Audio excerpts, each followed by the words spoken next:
the scope of having, what we believe is, we're in the right place at the right time. We're doing what we're doing for all the right reasons.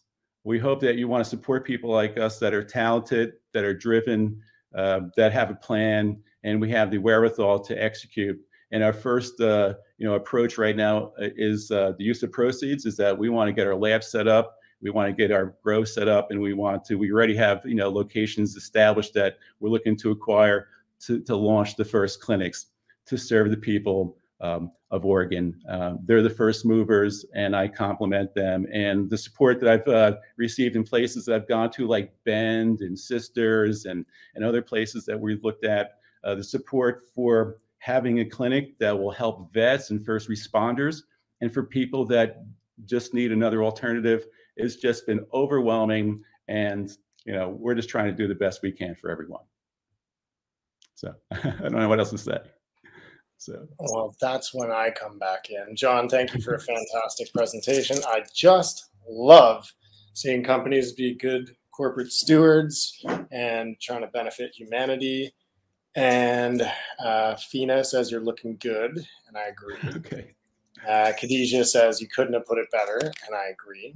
Thank you so much. Kyle says awesome, and I agree. Well said, John, by Steve. So a lot of lovely feedback.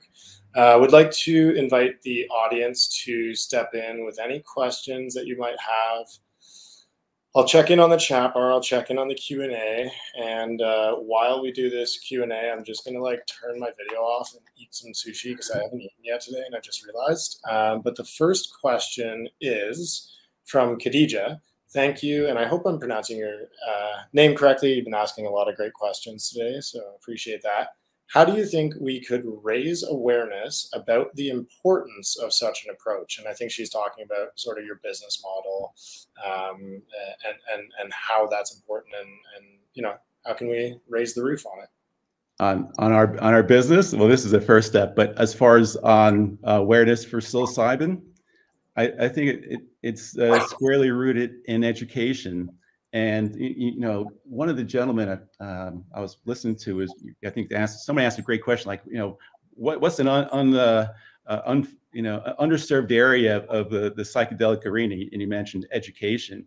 And having testified at the Senate level, and I felt that if everybody had a little bit more information going into that legislative session, from from a scientific standpoint, across the board, from law enforcement and DEA and things like that, they do a great job for what they're doing. But everybody needs to have this scientific information. I think that is the pendulum shift.